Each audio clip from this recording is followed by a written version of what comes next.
Então, gente, vocês têm aí a apostila, tá bom?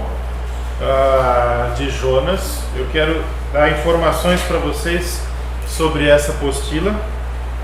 Ela é fruto de uma série de mensagens que eu preguei em Jonas no ano de 2018, se eu não me engano, tá? Lá em Orlândia, quando eu pastoreava a igreja lá em Orlândia. Então,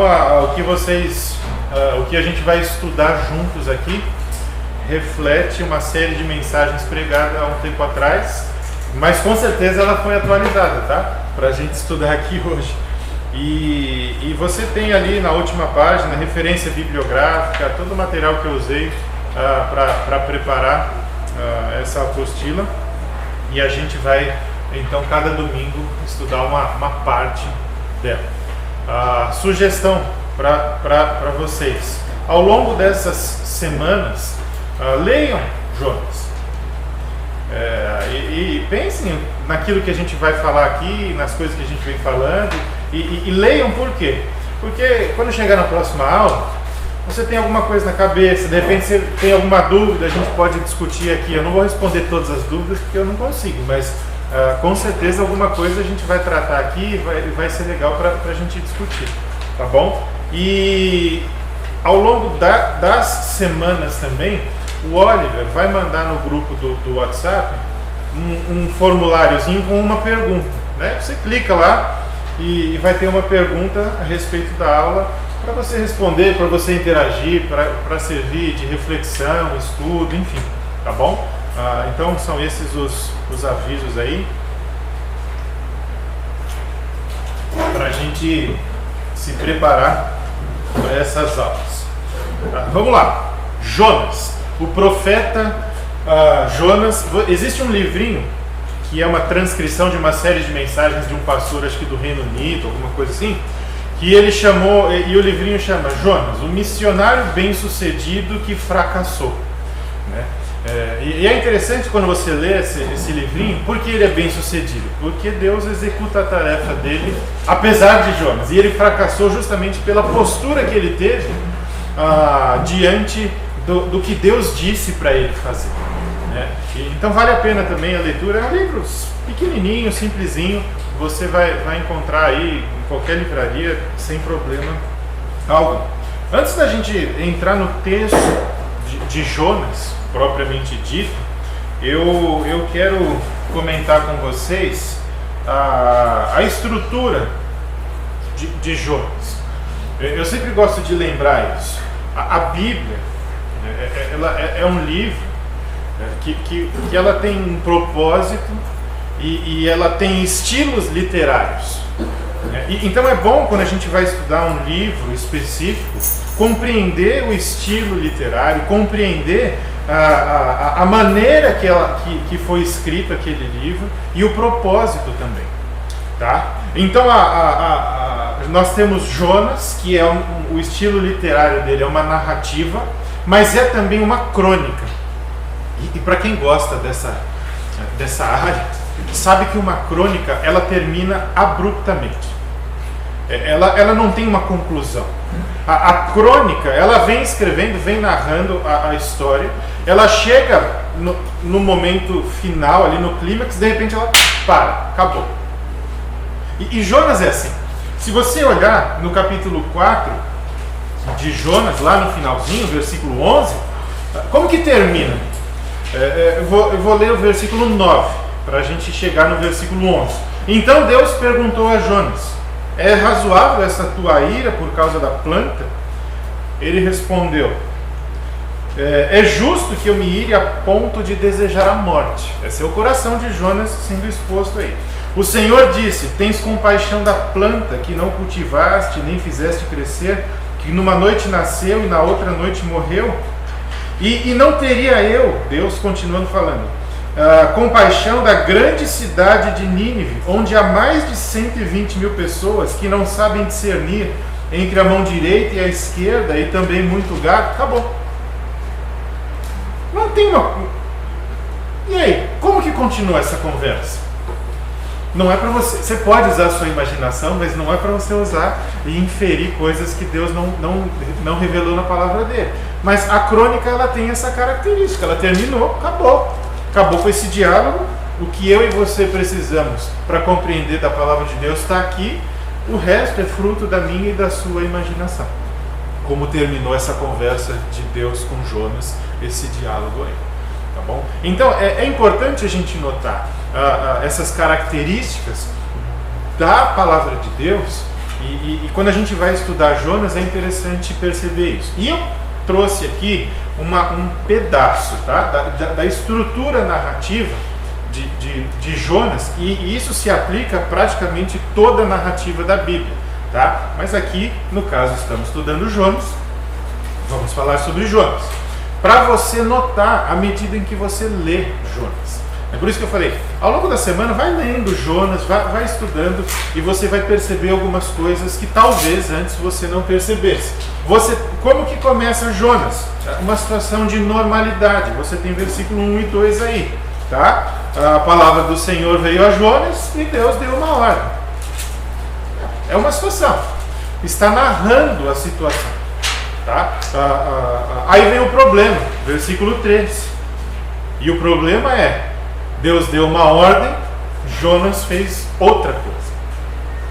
Então a narrativa começa a ganhar uma cara aqui, uma dramatização, em que a gente vai percebendo. Aí você tem o clímax dessa situação, versículos 4 até 10, que é quando Jonas faz o que? Ele encontra um barco, uma embarcação, que vai levar ele para bem longe. E depois você tem a resolução do problema, Jonas ao mar, né? E depois você tem uma nova normalidade. Então você aqui, né, é um breve resumo do primeiro capítulo, né, onde você tem o início, uma situação normal, um problema, o clímax, a resolução daquele problema e depois volta à normalidade. Tá? A nossa vida muitas vezes é assim. Você e eu temos eventos na vida em que do nada começa um problema, aí vem a resolução e depois a coisa volta. A nossa vida é assim. E a narrativa, ela traz isso para nós. É muito interessante estudarmos narrativas na Bíblia. E quando a gente percebe essas estruturas, a coisa fica muito mais fácil e mais prática para nós. Ó, vocês que estão chegando, tem material ali, apostila, tá bom? A lista também, só para você registrar a sua presença. E então, isso, como eu falei, é só o capítulo 1. Você pode fazer esse exercício no capítulo 2, no capítulo 3, no capítulo 4, enfim, à medida em que você for estudando. Não necessariamente isso vai acontecer dentro de um capítulo. Pode começar no capítulo 2, terminar no capítulo 3. Pode começar no 2, terminar no 4. Enfim, você que vai lendo. Lembra das aulas de interpretação de texto na escola? É isso. É basicamente isso, né? Aqueles exercícios que nós fazíamos e a gente pode continuar fazendo. Então, essa estrutura aqui, no caso de Jonas para nós, ela é importante para a gente ter uma melhor compreensão do livro do profeta Jonas. Tá bom? Tem aqui alguma coisa, alguma questão? Vocês me interrompam a hora que vocês quiserem, tá bom? Para comentar, para perguntar, enfim, e a gente vai interagindo aqui, tá bom? Vamos lá, você tem aí a apostila então. O tema prioritário, não é o único, mas é o tema prioritário do livro do profeta Jonas, é a graça soberana de Deus sobre a vida dos pecadores, ok? A graça, a misericórdia de Deus pelos pecadores. Tanto que a história toda gira em torno desse tema. Um povo que não conhece a Deus, um homem comissionado por Deus a realizar uma tarefa de ir até lá e proclamar a palavra de Deus, porque Deus vai fazer com que aquele povo se arrependa. Isso é graça, isso é misericórdia. Isso aconteceu comigo e com você, por isso estamos aqui. Então nós vamos olhar para o livro de Jonas sob essa perspectiva aqui, tá bom? E refletir a respeito de cada passagem, cada trecho, a gente vai estudando e vai ver bem claramente a graça e a misericórdia de Deus na vida de pecadores, tá bom? O exemplo negativo de Jonas faz com que eu e você aprendamos a não resistir à vontade de Deus. E de novo, eu vou voltar. Outra característica da crônica. É uma narrativa, mas é também uma crônica. É intencional do autor, e eu creio que foi Jonas mesmo que escreveu, registrar algumas coisas para deixar bem claro para o leitor: olha, eu agi assim e me dei muito mal. Eu agi assim e Deus fez isso. Justamente para que esse exemplo negativo sirva para mim e para você, à medida que a gente vive o nosso dia a dia, o nosso relacionamento com Deus. Tá? E uma característica aqui de Jonas que nós vamos ver o livro todo. E talvez você se identifique com ele em alguns momentos. Jonas quer a misericórdia de Deus para si, mas ele não quer a misericórdia de Deus para as outras pessoas.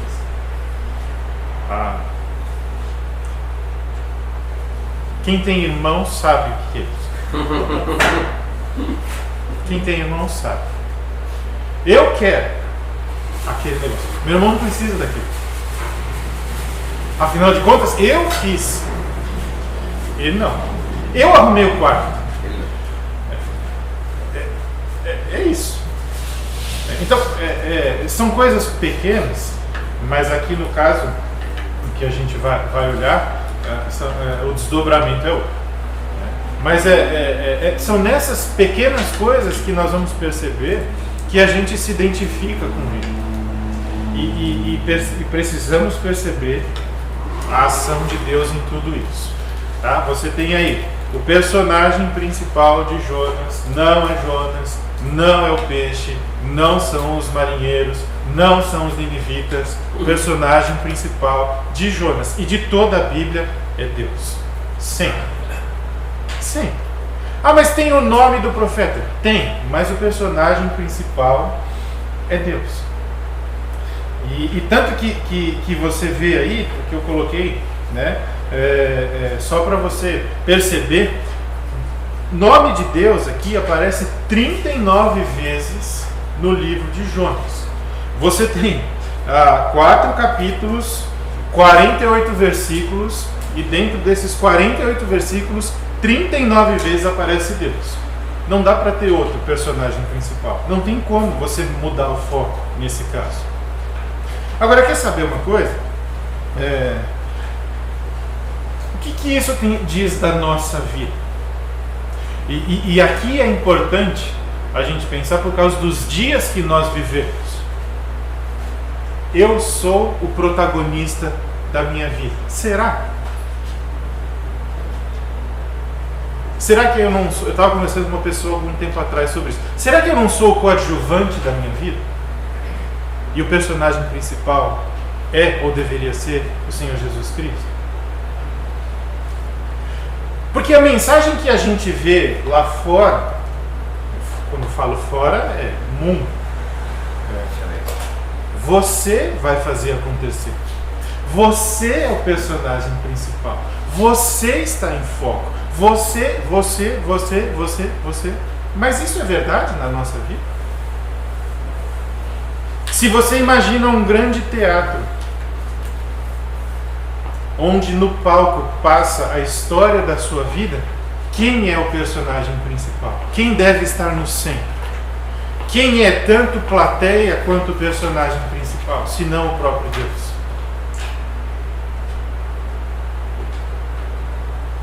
Porque Jonas tinha essa perspectiva de que ele era o centro.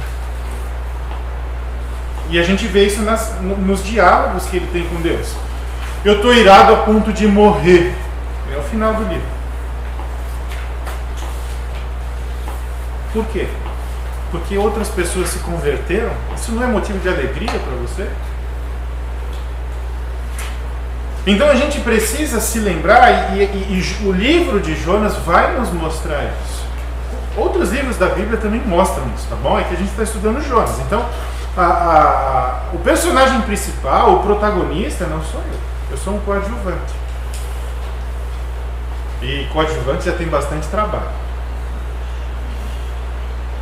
O personagem principal é e sempre será o Senhor Jesus Cristo, na minha e na sua vida. Porque, afinal de contas, é Ele quem deve ser visto em nós. Então, Ele é visto através da minha vida. Então, eu não tenho nada de protagonismo na minha vida. Ok? Precisamos nos lembrar dessas questões. Tá bom? Você tem aqui no finalzinho, né? Se você não considerar Deus como personagem principal do livro de Jonas, a sua leitura não vai fazer sentido.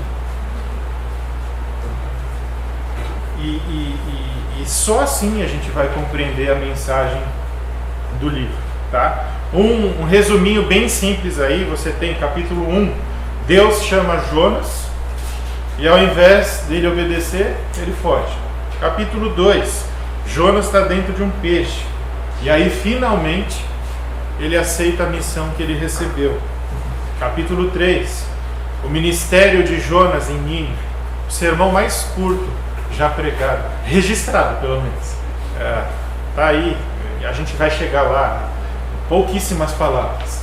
Nínive será subvertida, arrependam-se. Foi essa pregação. Sem muita eloquência. Talvez ele tenha falado mais, tá? Mas o que está registrado é isso. Sem muita eloquência, sem muita filosofia, direto e reto. Nínive será destruída, arrependam-se. O pessoal se converteu. Quem faz a obra?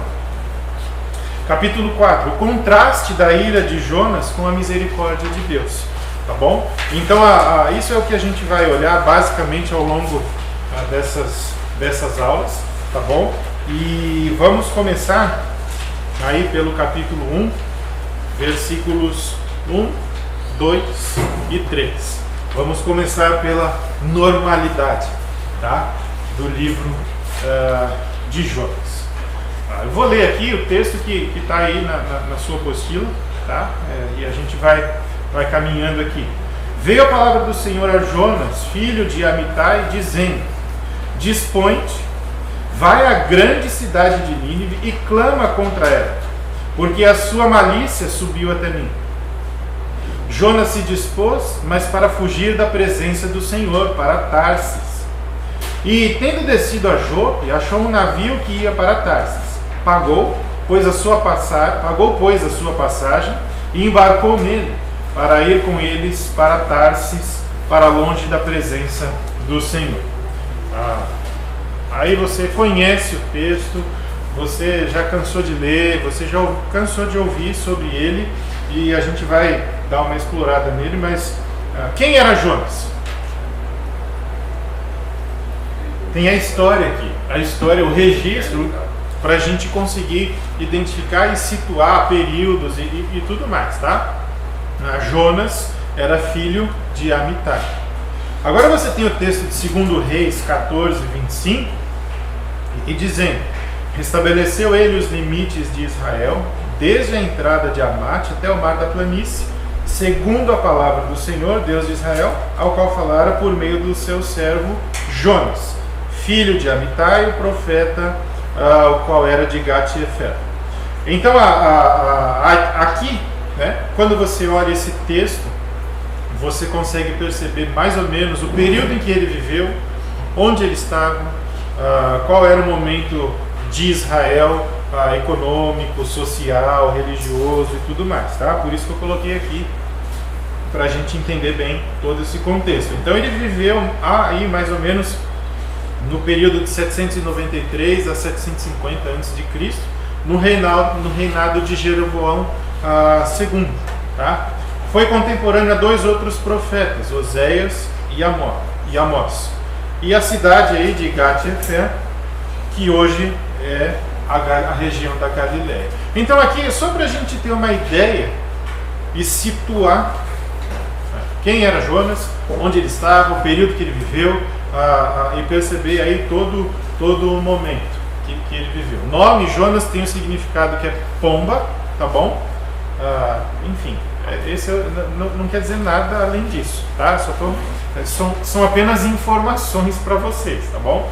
e o seu pai Amitai, que significa o meu verdadeiro. Vamos lá, vamos ler aqui características do profeta e da profecia, tá bom? Jonas profetizou a recuperação política e econômica do Reino do Norte, tá? Provavelmente nesses primeiros anos de Jeroboão II. Então ele teve essa profecia aí, e que ela tem toda uma característica nacionalista ou patriótica mesmo, tá? O que é muito diferente da missão que ele recebeu. Porque ele recebeu uma missão de sair da terra dele, de ir para uma outra nação, diga-se de passagem, uma nação perversa. Uma nação que não só derrotava os seus inimigos, como humilhava eles.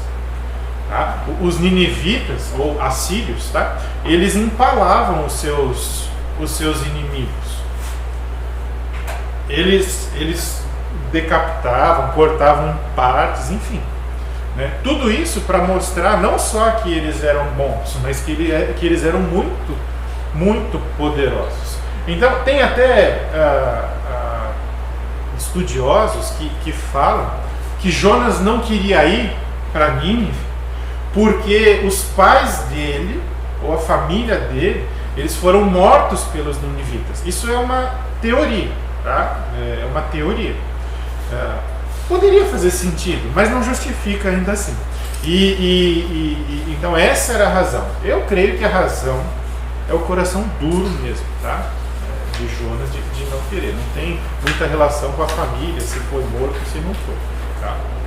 E outra questão aqui. Jonas foi o primeiro profeta a desobedecer a Deus. Ele era um profeta, alguém comissionado por Deus, mas ele desobedeceu a Deus. Tá? E foi o primeiro a fazer isso. Tá? Então, apesar de Jonas, Deus age e Deus demonstra a sua misericórdia. E aqui também, para mim e para você. Deus age por meio de mim e por meio de você, apesar de nós. Apesar do nosso coração egoísta, apesar do nosso coração orgulhoso, apesar da nossa maldade, apesar do nosso desejo e sede de vingança, apesar do nosso desejo e sede de justiça própria, Deus age.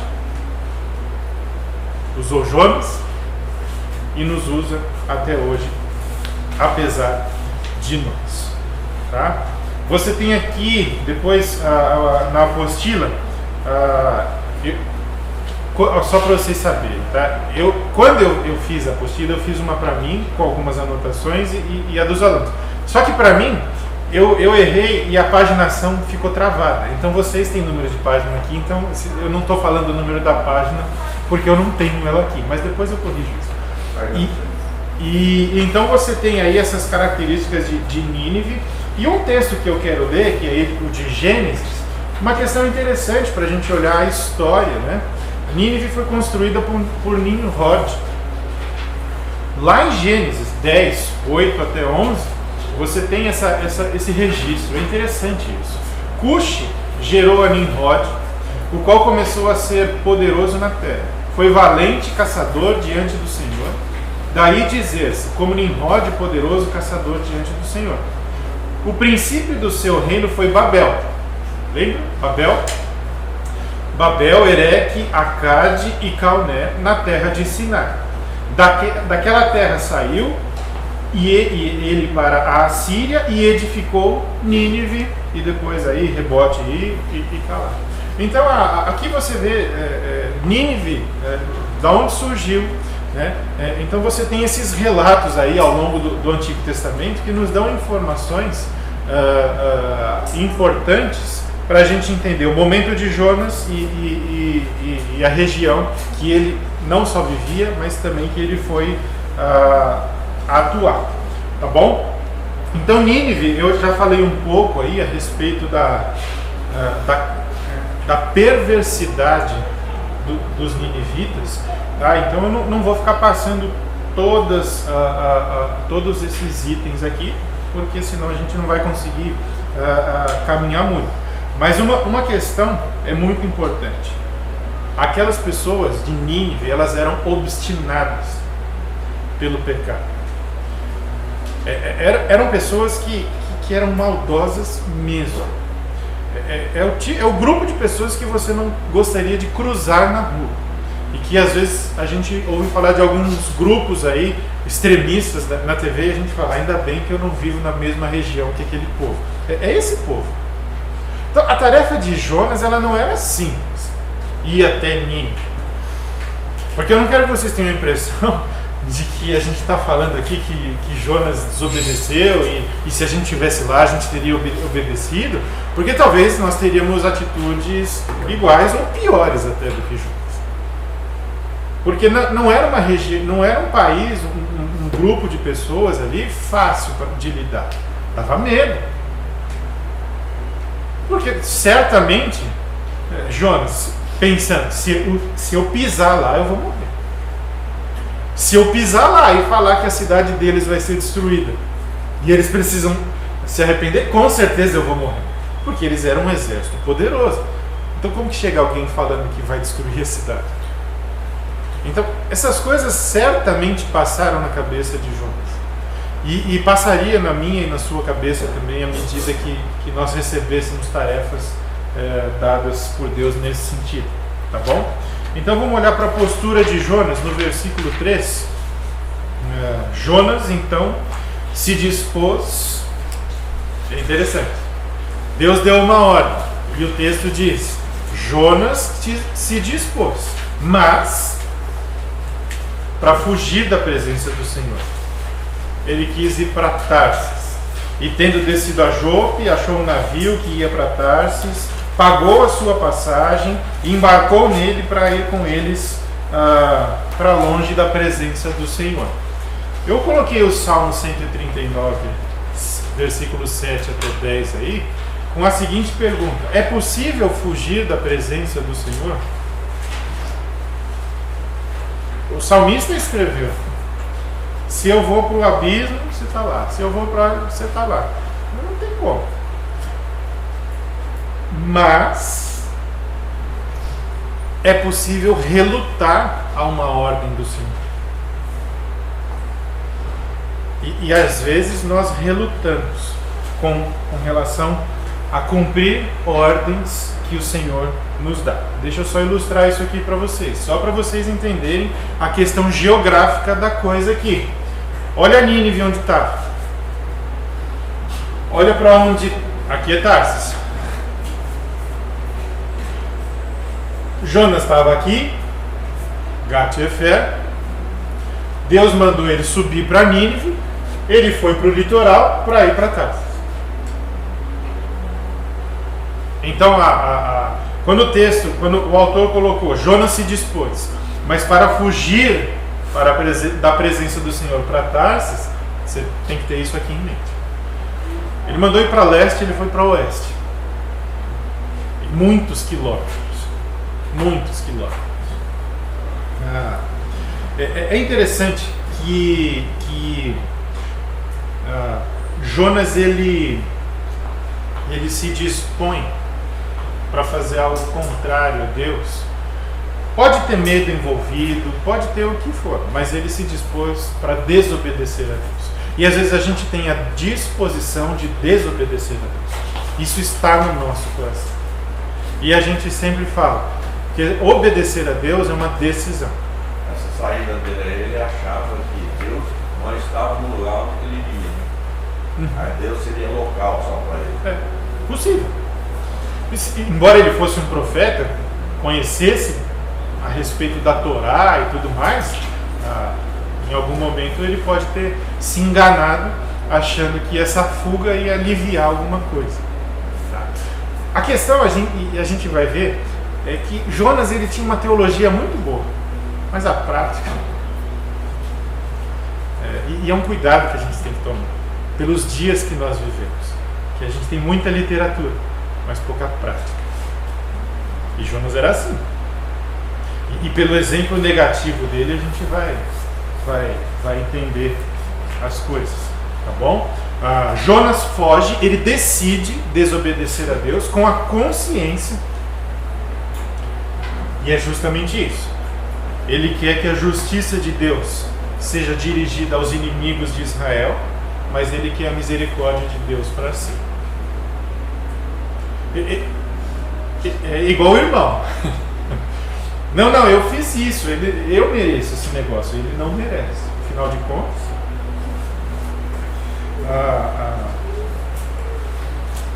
Jonas queria ver os ninivitas permanecendo nos seus delitos e pecados e sofrendo sem Deus. Ele queria ver isso.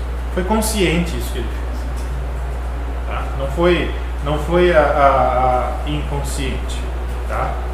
E pode acontecer com você, pode acontecer comigo, de não querer ver certa pessoa se converter. Por quê? Aquilo que ela fez, aos meus olhos, é imperdoável. Tem pecados que a gente olha pro cara e fala: camarada, você fez isso e eu não quero ver você salvo. Né? Você pensa em pessoas que abusam de criança e tudo mais, abusam de idosos, enfim. Esses pecados assim que dão nojo. Né? E a nossa tendência muitas vezes é recusar, rejeitar a palavra de esperança para essas pessoas. Os caras estão falando isso porque nunca aconteceu na sua família. Graças a Deus não aconteceu na minha família. Mas eu sei, isso, oro para que nunca aconteça, mas eu sei que se um dia acontecer, o meu dever. Enfim, precisamos avaliar essas questões. Do porquê nós queremos algo para um e não queremos para o outro. E em certa medida seremos então parecidos, né, como Jonas. Questão diária, tá? De segunda a segunda, para a gente avaliar o nosso coração. Pode falar. Um teólogo, né, lá nos Estados Unidos, Jonathan Edwards, ele escreveu vários pontos assim que ele queria pensar na vida dele. Uhum. Para que ele tenha uma vida que agrade a Deus até ele morrer. E uma delas é muito isso. Ele escreveu lá assim: quando eu olhar para alguém e eu ver um pecado que para mim é tão sujo, eu posso olhar com misericórdia e ver que se não fosse Deus na minha vida, eu também faria aquilo. Que eu sou também uma pessoa em potencial para fazer a mesma coisa. Ou pior. Sim, com certeza. Se não fosse a misericórdia de Deus antes, né, eu faria isso. Poderia muito fazer isso. Por isso, olha, que na semana passada, no estudo dos jovens, eu fiz aquele comentário: pregue o Evangelho para você na frente do espelho todos os dias, porque assim você vai se lembrar de onde você veio, de onde Deus te tirou e onde Ele te colocou. E aí isso muda a sua perspectiva diária de vida, faz você se lembrar de que do seu potencial de pecar tanto quanto qualquer um. Foi por isso que eu falei isso. Tá? Mas para Deus, né, era melhor que os olhos dos ninivitas fossem abertos para Ele, para a vida eterna com Ele. Tá? Então, não importa a minha opinião, a sua opinião, não importa. Deus estende a misericórdia dele para quem Ele quiser. Outro dia, poucos dias atrás, eu estava conversando com uma pessoa e ela usou uns termos interessantes. Estava falando sobre Bíblia comigo. E essa pessoa falou alguma coisa assim: isso que você está falando, eu valido. Como assim você valida? É Deus que está dizendo. Não importa se você valida ou se você não valida. A sua opinião aqui é Deus quem está dizendo. E a gente vive em dias assim, onde a gente acha que eu posso pegar aqui, isso aqui é bom para mim, agora esse aqui não, então não quero. Eu valido esse texto, o outro texto eu não valido. Como se sobre mim e você recaísse a autoridade de dizer se Deus está sendo coerente ou não com a palavra dele. Tomem cuidado com isso. A gente precisa tomar cuidado com essas coisas. Então, não importa se você acha que que a misericórdia de Deus sobre a vida daquela pessoa é justa ou não. É Deus, Ele é Deus e Ele faz como, quando e do jeito que Ele quiser. Então são esses desafios que muitas vezes a gente enfrenta no nosso dia a dia, e as gerações futuras vão enfrentar essas crises, porque eu sou a referência, eu sou o Senhor, eu sou o protagonista. Então eu me vejo no direito de validar ou não o que Deus disse. A desobediência nunca vai ser uma opção para mim e para você.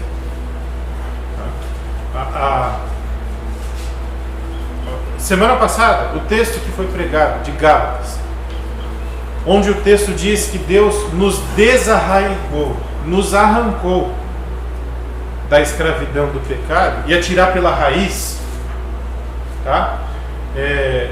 Faz com que eu e você estejamos libertos da escravidão do pecado. Então eu sempre tenho a escolha. Eu sempre tenho a escolha: obedecer, desobedecer. Não importa se eu acordei de mau humor, não importa se eu estou com dor de cabeça, a decisão é minha e é consciente. Eu decido falar a verdade ou eu decido mentir. Eu decido agir com graça e misericórdia ou com ira. A decisão é sempre minha. E eu tenho os parâmetros, e os parâmetros estão aqui. Então a desobediência para mim nunca vai ser uma opção. Tá? Eu nunca vou ter o direito de falar: isso aqui eu vou obedecer, isso aqui eu não vou.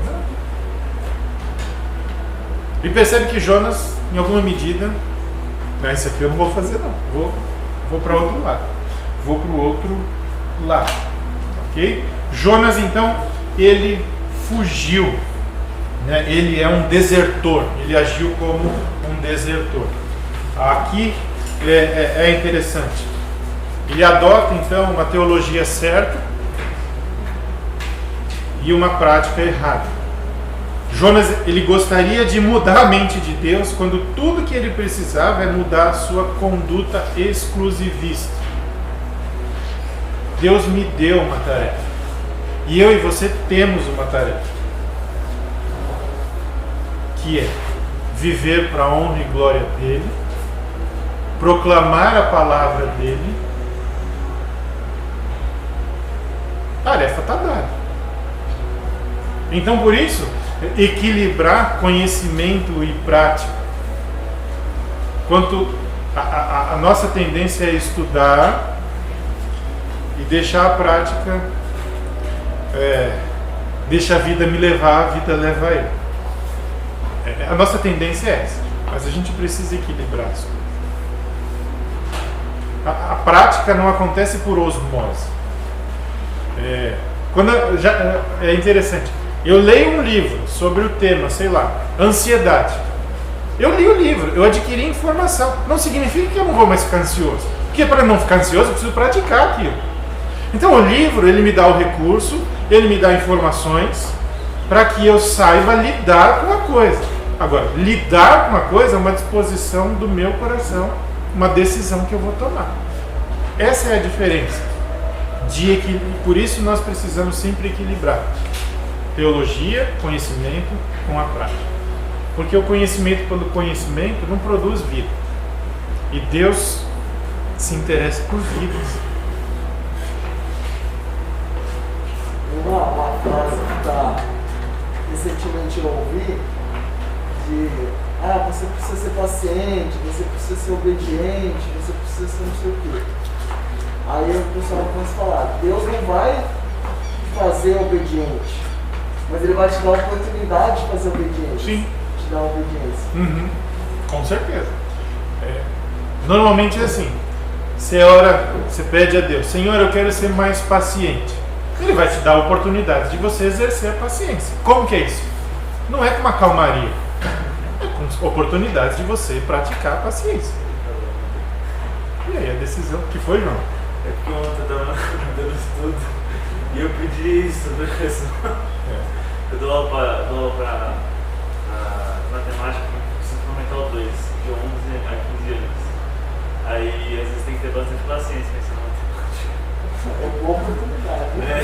Então, Deus está dando oportunidade para o João para ele exercer a paciência. Mas isso não é tranquilo. Até porque a paciência não vem dele, vem do Espírito, é fruto do Espírito. Mas as oportunidades... Sim? Como lidar com a paciência das pessoas que não são cristãs? Como assim? Tipo assim, por exemplo, minha cunhada mandou uma mensagem, um monte, e eu não respondi pra ela. Meia hora sem responder. Ela acabou. Eu perguntei, cadê as mensagens? Ela não respondeu mais. Porque eu não respondi meia hora. Meia hora. Eu falei, gente, e depois ela não conversa mais comigo, não. O que aconteceu? Aí você me falou, não, vamos, mesmo eu querendo não responder com raiva, mesmo eu querendo, Deus tem que agir em mim. Tem que agir, ele vai agir. Não, agiu, eu me mandei mensagem, perguntando, tá tudo bem, manda foto da minha sobrinha, né, porque ela perderia recentemente, ela mandou, como se, não tivesse acontecido. Eu falei, gente, as coisas, né, as pessoas não têm paciência. Não tem. Não dá para esperar, Tati, características cristãs dos incrédulos. A gente não pode esperar isso, porque eles não têm condições. Então, aí cabe a nós, né, exercitar toda a misericórdia de Deus e toda a compaixão para com as pessoas. E é justamente essa luta que a gente precisa... Mas não vou pegar a oportunidade de perguntar, cadê as mensagens que você me mandar? Eu vou falar isso pra ela. Porque Deus ajuda em mim, Sim. mesmo não querendo. É um bom testemunho. Eu creio que seja um bom testemunho. Ela já conhece a palavra e eu vou ter essa oportunidade de falar pra ela. Com certeza. É um bom testemunho. Então a gente tem às vezes, né, essa ideia. A pessoa fez besteira a vida inteira. E como ela se converte? Já pensou nisso alguma vez na vida? O cara viveu a vida toda torta, fez tudo que não devia fazer, chega no último dia lá no leito de morte, sofrendo com tubos de respiração e tudo mais. Aí ele se converte e a gente crê que ele vai para o céu, né? E às vezes é possível que a gente pense assim. Jonas pensava assim. A postura dele diz que ele pensava algo muito parecido. Como que essas pessoas que vivem de qualquer jeito vão ter o mesmo benefício que eu? A gente precisa tomar cuidado com o nosso coração. A atitude de Jonas, você tem aí, foi errada e foi em relação às circunstâncias. E isso é muito interessante. Às vezes, as circunstâncias, elas têm aparência de que estão a nosso favor. Porque olha que quando você lê o texto, Jonas se dispôs para fugir do Senhor e ele foi para Jope. Ele chegou em Jope, ele encontrou um navio que estava lá prestes a sair. E aí ele foi perguntar o preço da passagem e ele tinha dinheiro para comprar aquela passagem. É de Deus isso.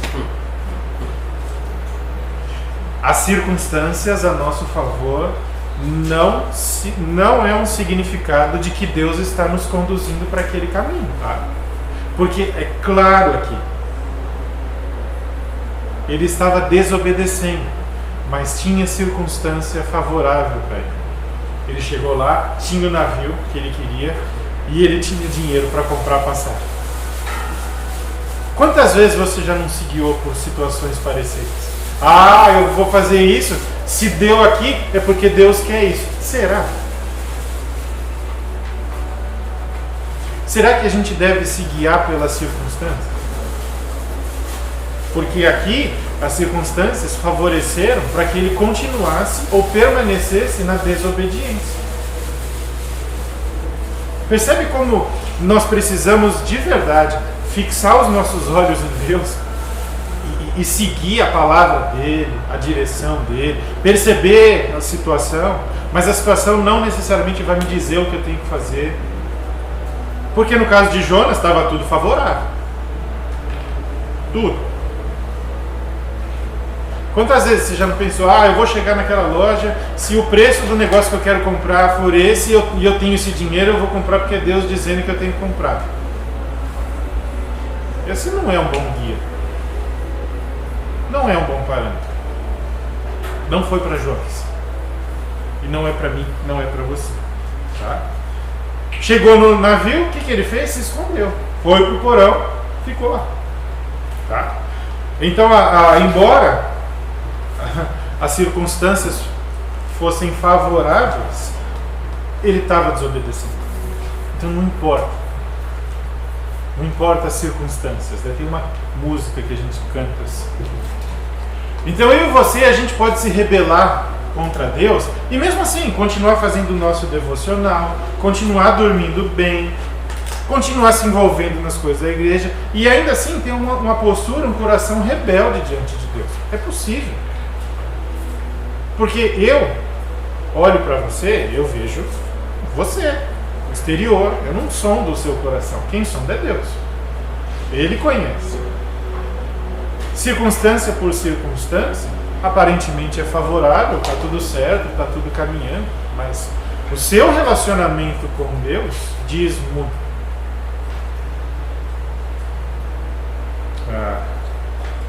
Você tem outras questões. E aí você não se dá conta. Pode falar.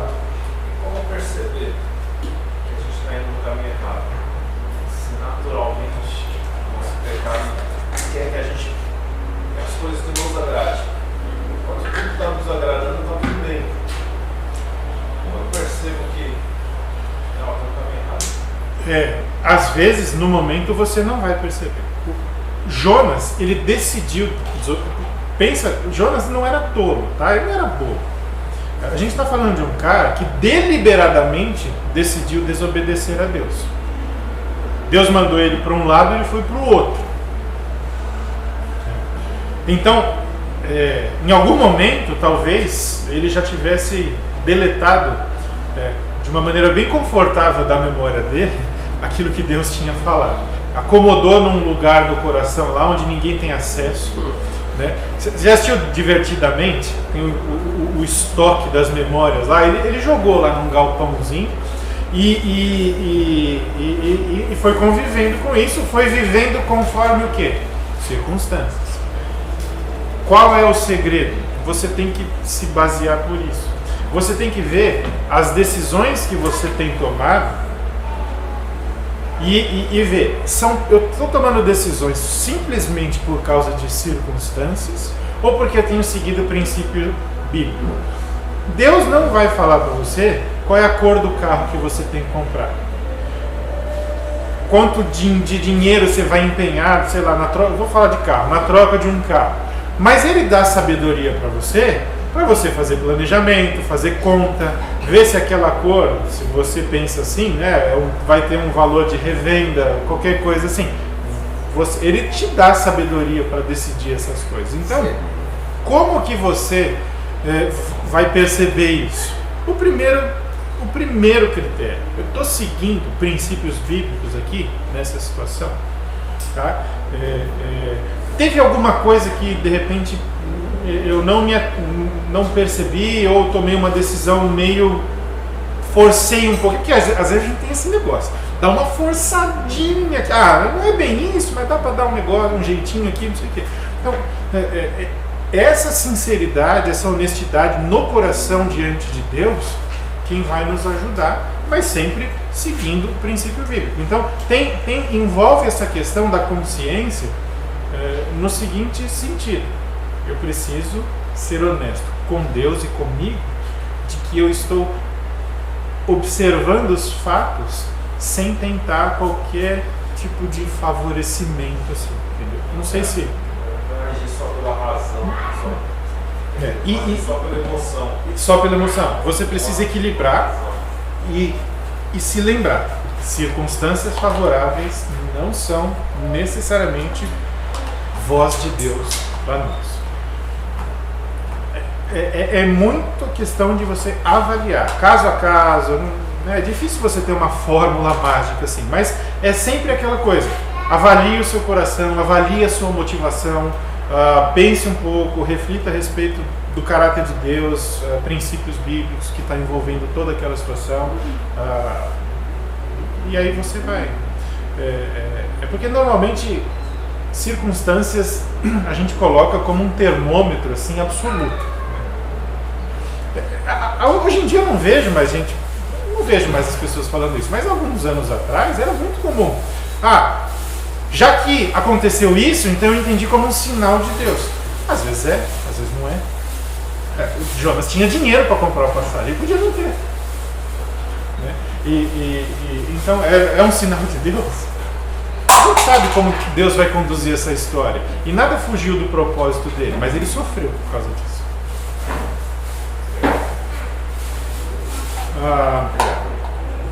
Então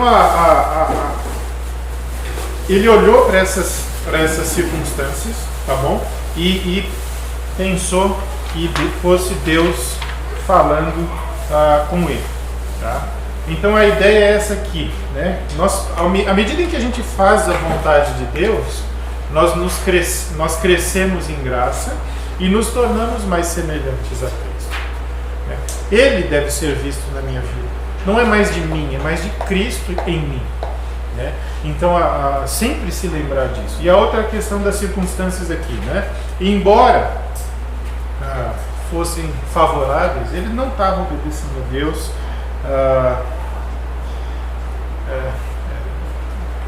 Ele tinha ou deveria ter alguma consciência, mas foi consciente a desobediência dele, tá? Aí essa frase aí desse teólogo: é possível estar fora da vontade de Deus e ainda assim ver circunstâncias que parecem estar cooperando conosco.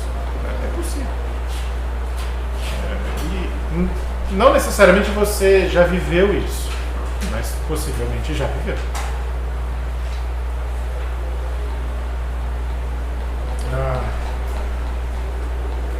Deus, então, a gente vai encerrar aqui. Ele usa Jonas, né, na sua rebelião, porque vai ser interessante. Na próxima aula a gente vai ver todo esse episódio quando ele entra no navio e ele interage com os marinheiros.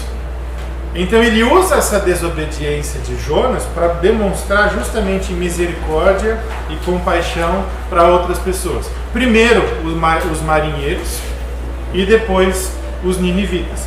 Porque o que acontece? Quando Jonas entra no navio, começa uma tempestade que aqueles marinheiros nunca viram na vida, a ponto... Aí tem toda a história, a gente vai falar sobre isso semana que vem. Mas tem toda a história que acontece, e aí eles ficam: mas espera aí, tem aquele cara lá, que está lá no porão, chama ele aqui, que a gente precisa conversar com ele. E aí Jonas fala quem ele é, o Deus que ele serve, e aí então Jonas vai para o mar. E o que acontece depois disso? O mar se acalma e os marinheiros o quê? Reconhecem a grandeza do Deus de Jonas. Apesar da postura desobediente de Jonas, Deus se faz conhecido para aqueles marinheiros, o que eu não tenho problema em entender que eles se converteram ao Deus de Israel naquele momento por causa da postura, do exemplo negativo, do pecado de Jonas. Apesar de Jonas, Deus usou aquela situação para que mais pessoas conhecessem a Deus. Esse é o modo ideal? Não é assim que a gente deve pregar o Evangelho. Mas se Ele quiser, Ele faz. E talvez Ele já tenha, você conheça um ou outro caso de pessoas que se firmaram na fé por causa de exemplos negativos de outros cristãos. Por quê?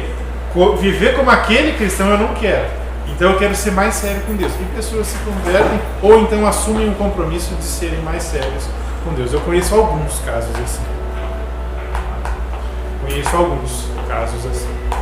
Então quando Deus chama os seus servos para cumprir as determinações e serem instrumentos da graça aos pecadores, nós temos de obedecer. Cientes também, né, de que eles têm experimentado misericórdia, nós, né, de forma conjunta e individual. Eu não tenho direito de reter a misericórdia e a graça de Deus. Eu não tenho direito de não compartilhar isso. É ordem de Deus para mim é ordem de Deus para você. Por isso que eu e você precisamos pregar o Evangelho para todas as pessoas. Não é um direito reter essa mensagem. Ele diz, e Marcos 16 está aqui: ide por todo mundo, pregue o Evangelho a toda criatura. Não é toda criatura que faz o bem para você, é toda criatura. E toda envolve até os perversos. Se nós experimentamos a misericórdia de Deus todos os dias, por que outros não podem experimentar também? Por que eu não posso compartilhar isso com outras pessoas também? Fica aí um desafio para nós, refletir a respeito da vida de Jonas, refletir a respeito da nossa vida e a nossa postura com relação a estender ou compartilhar misericórdia e compaixão que recebemos diariamente, que se renova diariamente nas nossas vidas para outras pessoas. Tá bom? Eu vou só encerrar a gravação aqui.